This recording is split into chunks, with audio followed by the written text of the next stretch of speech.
I tell you things that I thought were normal growing up with a toxic mother. First of all, scheduling times to talk to her. We literally could not talk to her about like any important things at all, or just like anything. Like we had to schedule a time. So like, yeah, like I can talk to you like 3 p.m. on Thursday. Like my shit did not matter by 3 p.m. on Thursday. Like I promise you, it did not. But that's literally what we had to do for like my voice. But we literally had to do that for everything. It was so annoying. Sometimes she'd be like, I can meet you at Caribou at like 4. Like, we live in the same house. We literally live under the same roof. What do you mean you can meet me at Caribou? I thought that all parents just told like their children that they hated the other children. Like I thought it was just normal that my mom would tell me that she literally hated my sister and didn't like her, but she would tell my sister the same thing about me. And when we would like start arguments, like we would use that against each other. Like, Mom said she hated you. Mom said she hated you yesterday. Like that's literally what you use against each other. My mom would just be standing there like, for a while, I for real thought my mom was siding with me and like she genuinely hated my sister and like I was the favorite child, but I was wrong. She was just lying. My mom would tell me that sometimes she wished it was just the two of us and shit like that. Like, oh, I know now that I moved out, they're literally like talking shit about me at their house. Like, whatever, but it's fine. I thought that all parents just shit talk their kids like all the time. That kind of goes along with it. But my mom would legit lock herself in the closet because she would shit talk us. And it was just like, I get you need to talk about your child, but it would be like the most mean things ever. Like, she'd be like, I just don't think she's going anywhere in life. Like, I just don't understand why they're like that. Like, I don't know, like the way, oh, like that doesn't sound that bad. Now that I'm saying it out loud, it doesn't sound that bad because like maybe like all parents complain about their kids a little bit, but you just like had to be there, okay? You had to hear it. The fact that this woman would literally lock herself in the closet and I would like knock on her like, Mom, can I have dinner? Mom, can I have dinner? And she would just like openly ignore me. I knew she could hear me because I would like, when I would knock, I could hear her like move around and like talk. Like she thought that we couldn't hear her through the walls. Not saying I love you back. My mother would never say I love you back. I would text her and be like, good night, I love you. And you know what she would say? She would send a smiley face or a heart emoji. Like she would never say I love you. Or if I would be like, oh, like I just did so good on like this test, like I can't believe it, blah blah blah blah blah, she would send a smiley face. Like it was no like good job, literally nothing, like nothing. She would never give me an I love you, and I think that I just like reached for it. Like I needed that so badly and she just never gave it to me. I don't know why I thought all parents were like that, but I just did. Like I didn't want to think it was just her being like that. Another crazy thing she did is that she would tell us we couldn't have food and that all the food was hers, so we had to ask her for the food before we ate all the food, and she could say no. So I would literally be like, hey mom, can I have like an orange? And she could openly say no. Like she could be like, no, you can't eat that orange, girl, like go back to your room right now. And she would be like, no. Like sometimes she would dead ass be like, no, Samantha, you can't. She said all the food was hers, so we had to ask her, which I mean, like, she bought it, I guess, but I just like, I don't understand why I had to ask before I ate like anything on the earth, you know? Like before I like drank like a juice, before I ate an apple, oranges, pizza, chicken nuggets, like I had to ask. And she could close the kitchen. So like whenever she closed the kitchen and said the kitchen was closed, we weren't allowed in the kitchen at all. Like we could not go in there, we couldn't take anything, like we could not do anything. The kitchen was closed. Wonder why I have issues with food. That's literally it. Like that was so, it was so weird. Another thing she would do is ignore my texts. So even if I was like, Mom, like I did so good today at school, blah, blah, blah, blah, she just like wouldn't respond. She wouldn't respond. She wouldn't respond. It would be like the most annoying shit ever because sometimes I'd be like, Mom, can I go out with friends? No answer. Mom, can I make a pizza? No answer. Mom, can I eat this? No answer. Mom, can I go outside? Like literally no answer. It'd be the most frustrating thing because what the fuck am I supposed to do, bitch? Just like what? And if I would do anything because she wouldn't answer me, like I would get in trouble. So it was like I had to wait for her to answer me, but sometimes she literally just wouldn't answer me. But you know who she would answer?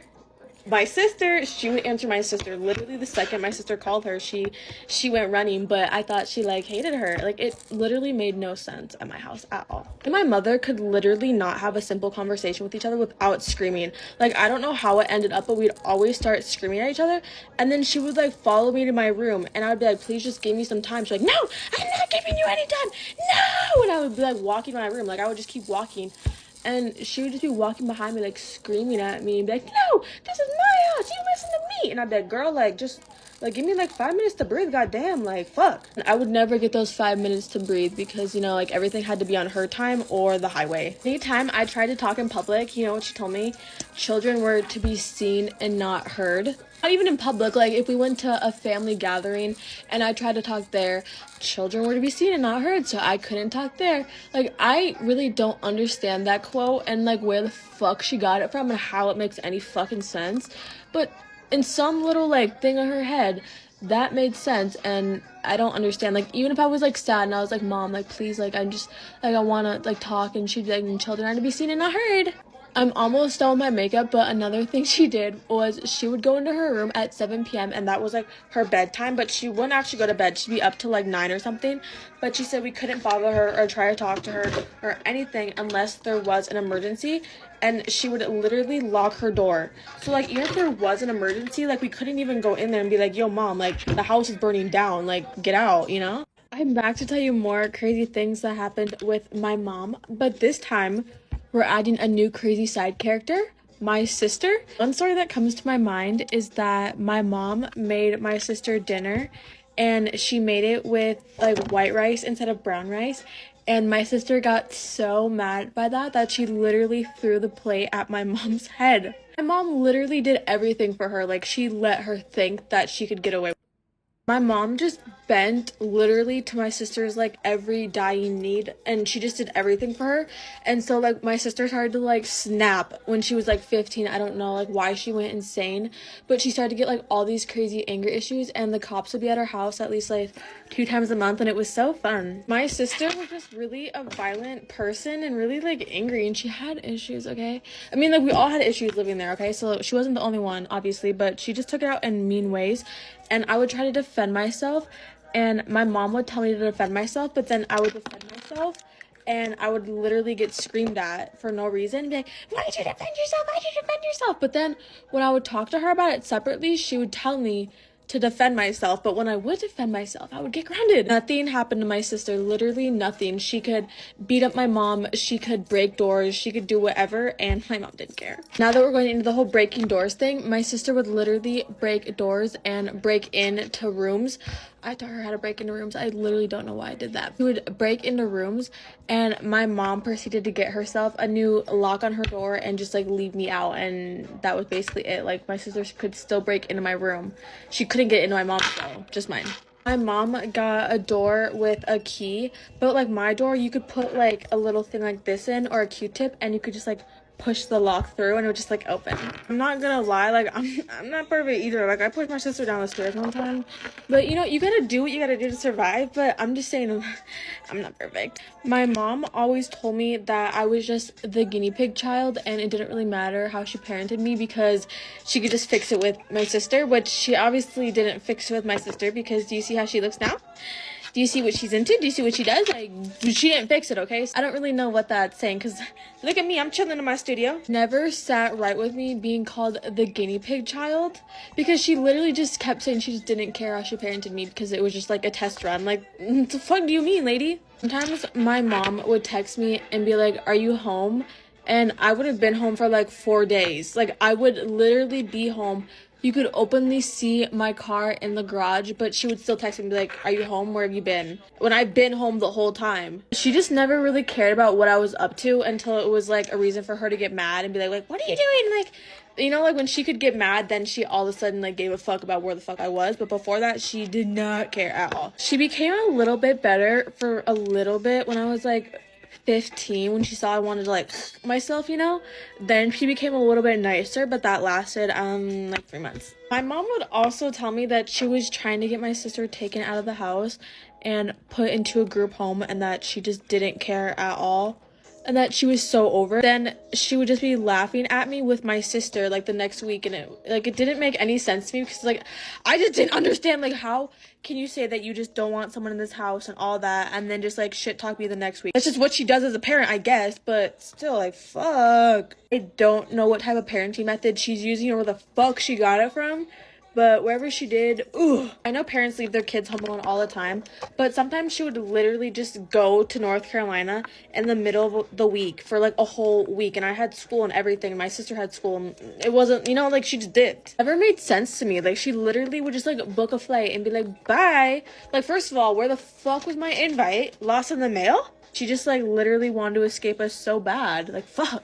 My mom got my sister this German Shepherd, like literally like a purebred German Shepherd. She got her this dog, and this dog like literally ended up being the most vicious dog. Like it would attack me, it would attack my friends, literally attack the fuck out of my friend, and like cut her leg, broke her pants, everything, and she was bleeding, everything. My mom like gave no fucks, and she would blame everybody but the dog, and she said that I could only leave my rooms at certain times after we got the dog, so I could never like really leave my room at certain times because the dog would be out, and I just knew that I couldn't go out by the dog. But the dog literally gave no fucks about everybody else. Like everybody else could be out there, but it was just like me and my friends. Like we could never be out of the like my room, and it was like I also would have to text before I would leave my room too and be like, can I come out of my room or what? And she could be like, no you can't, the dog's out, and I would literally have to stay locked in my room. It was the nicest puppy ever, I swear. I don't know where the fuck they went wrong or what, but he literally went crazy, and we had to send him away for training for a few months, and then he came back and he was still attacking the fuck out of everybody except like them, so it's whatever. I was the one who got banished to my room, so it's fine. I wonder if the dog is still attacking everybody. She made me get rid of my cat, and then it attacked my other cat, and so we had to get rid of my other cat too. And it was just like a whole thing, and then he attacked my cat too. Like, okay, I had 3 cats, but he like attacked my baby cat, and he literally had to get stitches on his paw, and it was like the most horrifying thing for me ever as a cat mom, and I just hated the dog ever since then. Well, I mean, I hated him before that, but that drew the line. I wonder if they're still being crazy together. Like I literally wonder, like, should I drive past their house and like just be like, what are y'all up to? Or no, that's actually stalkers. Like my mom would actually probably put me in jail. My family's kind of cuckoo, but I'm free from them now, and I'm living my best life in my little studio apartment with my cat. I actually don't know where he is, but I'm living my best life now, so it doesn't even matter. That's Tisha, and she's telling us how her mother unalived her brother. So this happened back in 2003, and she was about 10 years old and her brother was about 5, and he was getting ready to start kindergarten. So her mother was going over numbers with him, and she kept asking him to count to 20. And every time he would count to 20, for some reason he would miss the number 16. Every time he messed up, his mother would be like, go ahead, do it again. And every time he would do it again, he would miss the number 16 and she would hit him. And the beatings just got more and more intense. Tisha said that her mom beat him with a wooden broomstick and with like the curtain rods, the old school ones.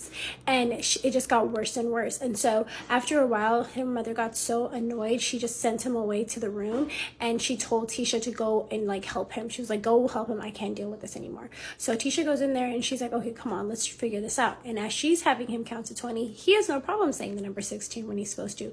He doesn't skip it at all. So Tisha's like excited. She's like, okay, bet, let's go outside and show mom. So she goes outside and she's like, look mom, he figured it out, like look, he's gonna count.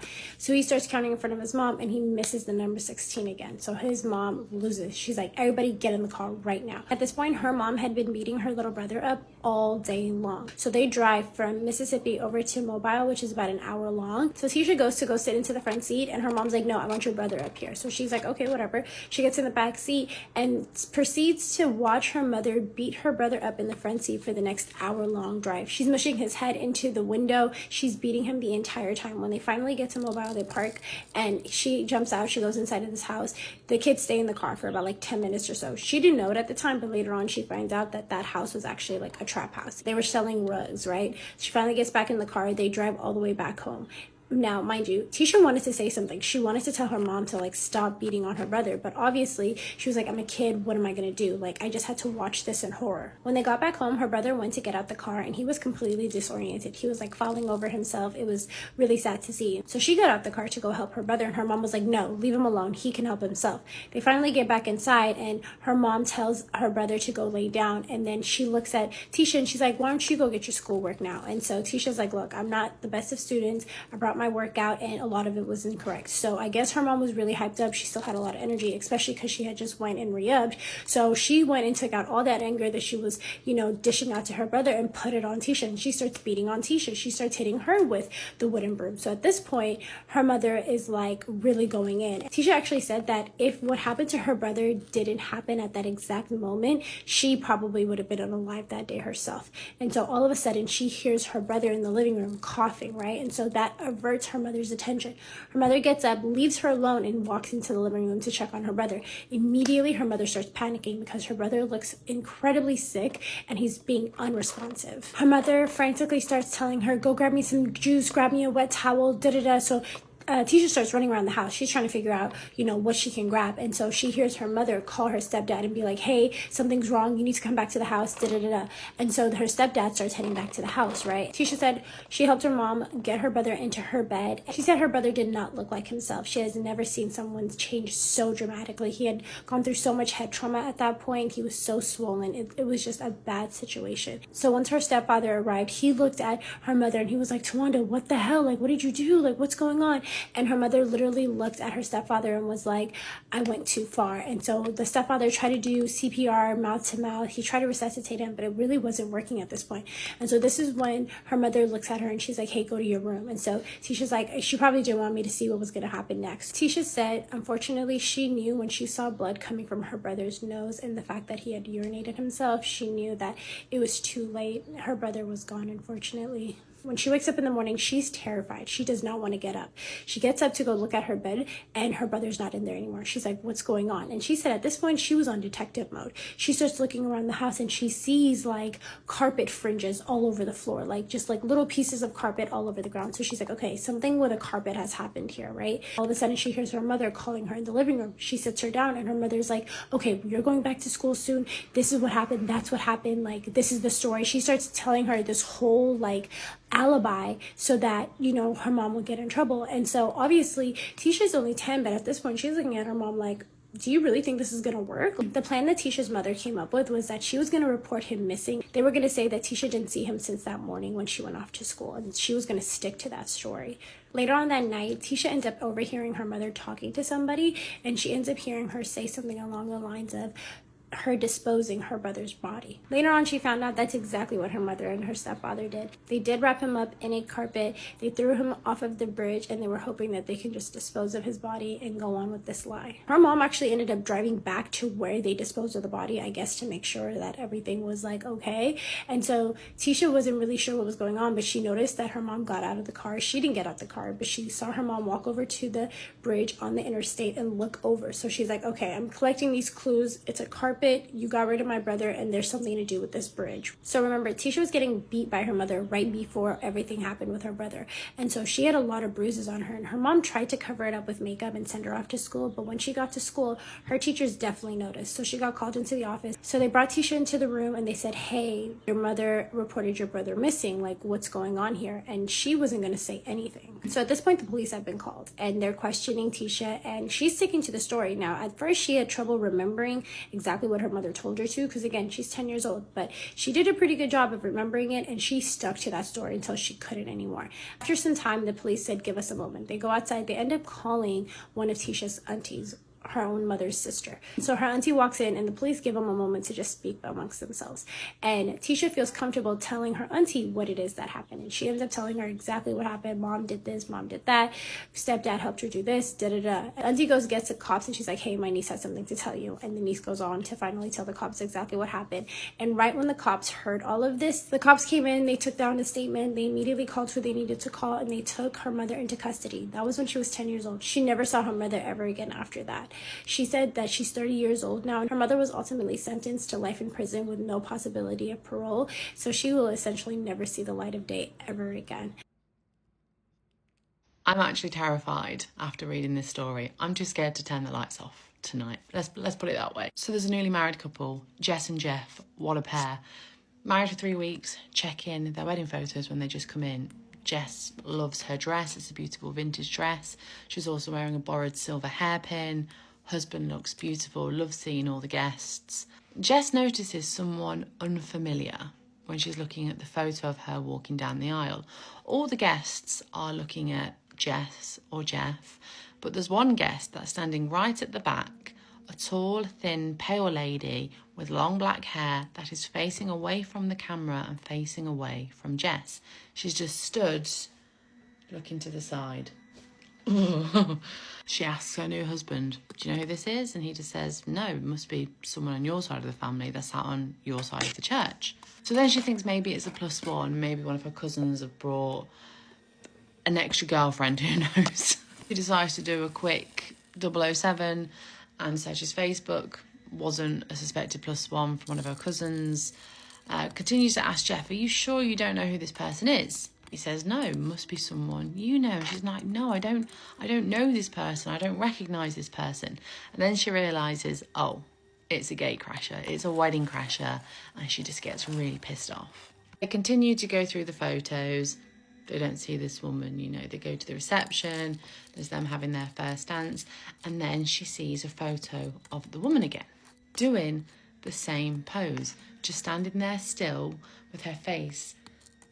Oh, why am I getting shivers doing this? She's standing still with her face looking away from the camera. Same expression. Jess has this really eerie feeling that there's something wrong with this woman, so she's frantically checking through all the photos. What Jess sees next completely freaks her out.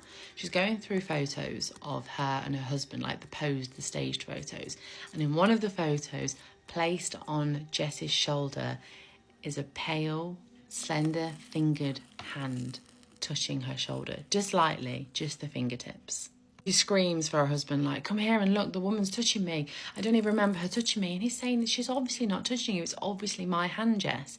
She's going, no, look, it's a woman's hand. And he said, it's obviously not a woman's hand. Me and you were posing for these photos. It's obviously my hand. And she's working out the mechanics. She's going, but how can it be your hand? Because your hand is around my waist. And he's saying, it can't be anything else. We will remember a woman there with us. It has to be my hand. Jess is still convinced that this woman is a wrong 'un. So she goes back to the first photo where she can see her the most clearest, when they're in the church, and she looks at who else was sat on the pew aisle with her. It was one of her cousins. So she called up her cousin and just says, hey, who are you sat next to the wedding? And she says, oh, you sat me on a table next to Uncle Bob. She goes, no, who are you sat with in the church? She's like, no one. We purposely sat at the back so our kids wouldn't disturb the wedding, which, good choice. Jess explains that there was somebody else sat on the aisle. It was a woman with long, dark hair, tall and thin, very pale. And her cousin's saying, I'm telling you now, Jess, there was no one sat on our pew because I remember I had to quickly escape when one of the kids started crying. And there was no one there. Jess is flipping out and she's saying to her husband, we need to find out who this woman is. And he's just saying, look, it's fine. You know, it's obviously a wedding crasher. They haven't done anything to hurt us. They're just in a few photos. Just ignore it. However, Jess can't ignore it and she can't calm down. So she thinks, right, I'm just going to go take a shower, calm down, then get into bed, have a relaxing evening. While she's in the shower, she just keeps on thinking about this woman. She keeps on picturing this face and thinking, who is this woman? She keeps on trying to put faces to names, thinking about family members. Who could she be? While Jess is in the shower, she notices something like tickling at her feet. And she looks down and she notices long strands of black hair are circling round the shower drain. She doesn't understand what's going on. She's blonde. Where is this hair coming from? And then she has this feeling that the woman is there with her, just washing her hair or something, I don't know. Jess senses someone behind the shower curtain. She calls out to her husband, hoping it's him, but she doesn't get a reply. And then slowly, I can't finish the sentence. She sees the figure behind the shower curtain extend its arm, long and thin, until she eventually sees its hand come through the shower curtain. It quickly grabs Jess's hand and pulls her that far out of the shower that she falls as she cracks her head on the ceramic. When she comes to, she's just having 8 words repeating in her head. Something old, something new, something borrowed, and something blue. Something borrowed, and that's when she recalls when she's seen black hair before. A silver hairpin that her husband's mum insisted that she wore for their wedding. Family heirloom. She was so excited to wear it. And that's when she remembered that when she lifted the silver hairpin out of the box, it had long black strands of hair in it. Don't know about you, but I'd be putting that hairpin on eBay. So my cousin just dropped some insane lore and told me that she saw a mermaid with her own 2 eyes, and that's the reason why her family moved out of Jamaica. So when I say mermaid, I don't mean the pretty cartoon red hair, seashell bra, pretty tail. No, that's not the type of mermaid my cousin was talking about. She was talking about the real ones, the old ones. ones. The ones your grandparents, if you're from the islands, warn you about. So my cousin was 17 at the time when this happened, and in Jamaica, there's this place called Alligator Pond, which is also a beach. It sounds intimidating, but trust me, it's a perfectly safe place. Anyone can go. You're not gonna get eaten by an alligator, like, you'll be fine. Anyways, my cousin used to live somewhat close to that area, and that pond is a fishing village and very peaceful, and my cousin would often go for walks along the beach area. So she told me this particular day was very warm and quiet. No one was really around the area that she was in, so she was able to just run free with her mind and just do whatever she wanted. She also told me the sun had just began to set at this point, literally painting the sky in a beautiful gold and blood orange. As my cousin was walking around, she told me that she noticed something odd. The waves were very calm, like way too calm, and she even noticed that the breeze was oddly still. My cousin said she remembers that clearly because that was the first time the sea had ever made her feel like that she was being watched. So as my cousin was walking barefoot along the shore, just past the area where the fishermen tied up their boats, she told me that's when she heard it. She heard humming, but it was soft, like way too soft to even notice at first. But there was something unnatural about the melody of it. It wasn't random notes put together, but it was perfect and beautiful in a way that made my cousin's skin crawl. It was too perfect that it didn't sound nor feel human. My cousin also told me upon hearing this, she started to smell a scent that was strange. It was sweet like flowers, but it was thick, like it was overtaking the area that she was in, which was weird because she was on a salty shoreline. How could a smell be that strong? At this point, my cousin said she was just standing there, observing, waiting. And she told me she should have turned around or kept walking, ignoring everything, but she quite literally couldn't. My cousin said the humming grew louder, and that's when she saw it. She saw a head submerge from the water, only showing the top half of its face. At first, my cousin thought it was just a woman bathing, but then she looked closer. Her skin was unnatural and almost metallic. Her hair was jet black, long, and soaked. Her head fully came out of the water, and now my cousin was able to see up to her shoulders. She told me her face was beautiful, but so wrong. Her eyes were too large and too dark. They didn't reflect light, instead absorbed it. And she told me her mouth was closed in a tight smile that felt more like a threat than a welcome. My cousin said the mermaid looked at her,